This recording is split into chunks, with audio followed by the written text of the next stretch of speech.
sure you've all got lots of questions in terms of how we as people can challenge the media and some of the negative perceptions that have come about.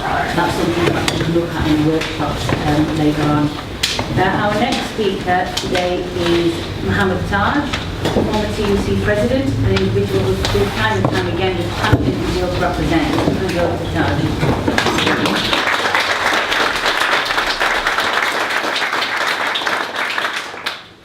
Good morning, sisters and brothers and comrades. I think comrades word has come back into fashion. When I got elected the president of TUC, when I made my first speech, word of thanks, that's the word actually I used at the TUC General Council meeting, and of course there were a few smiles and a few blushes amongst people. As you know, the TUC in fact is an organisation that is represented by 54 trade unions, and it works very much on a consensus basis. There are people on the left, on the right, the centre, and it's always very difficult for people to balance the books. And of course our current General Secretary, she is the first General Secretary woman, General Secretary we had, over 140 years, and she's doing a tremendous amount of work and the job she's doing at the moment. But you know that in the past and even now, the trade union movement continues to be under attack.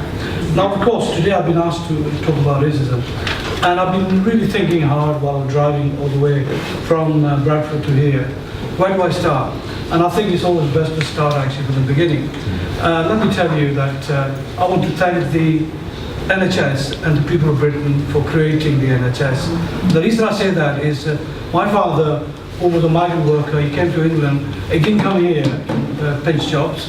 He didn't come here for any other reason. He came here because he had TB at a very late stage, and the doctor had given him 6 months to live. All the land and the house we had, which was very little, it was sold.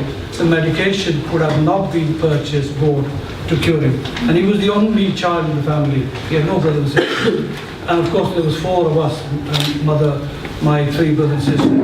And we joined him back in 1966. When he came to Britain, he was taken in an ambulance immediately from Heathrow to Grassington near Cattlewell village in the Davis area. He was kept there in isolation during 6 months, because even those days they actually didn't know, one sure, what the treatment was, what the hive was spread. But they knew, by sharing food, etc. So basically, he was in isolation. He didn't know anyone. And when he finished after 6 months treatment, he never had a single visitor who would speak his language. He could not speak a single word of English. And they asked him, where do you want to drop us off? He said, drop me off in Long Lane, Bradford, because I know there's lots of Asian community living there. When he got there, he got dropped off by the ambulance. He asked someone, they sent him to a tailor shop.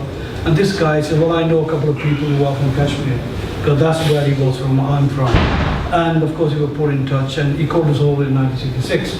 When we came over in 1966, again, my mother had TB, my brothers and sisters, I was the only one who didn't have it.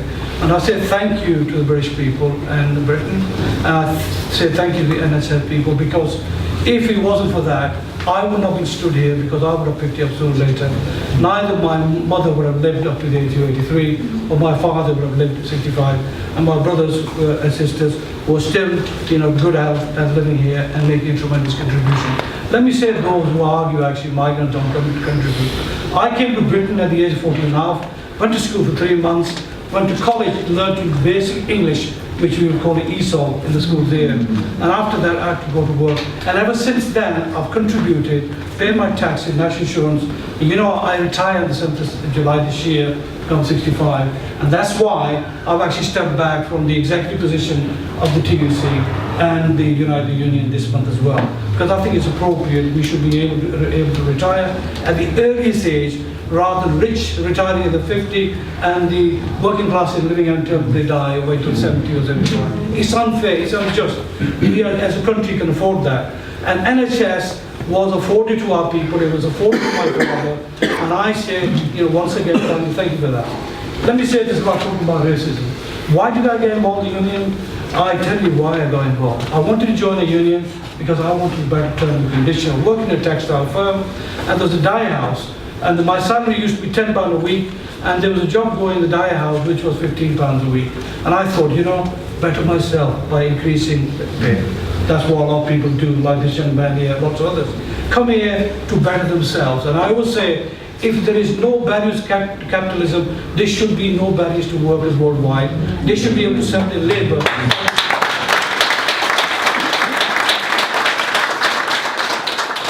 have to be internationalists, and we have to believe in that. And when I got involved in the workplace, and I wanted to join the Dyes and Bleachers Union, which is part of the United Union now, my own union, Transport General Workers Union. And you know what they said to me? He says, sorry, you can't join, my son. He says, we don't allow blacks in Asia. And I could not join, I could not get that job. And I moved on. I went abroad, my grandfather died, came back, got a job on a bus as a bus conductor, and I'm trying to now kind of shorten the contribution. And when I got involved, my white conductor, after about 6 months working with me, and he says to me, what do you think about your countrymen from Pakistan, India, having to pay bribes to get jobs with Bradford buses? And I said, well, it's wrong, it's unfair, but what can I do about it? He said, you're a union member, are you know? I said, yes, I am.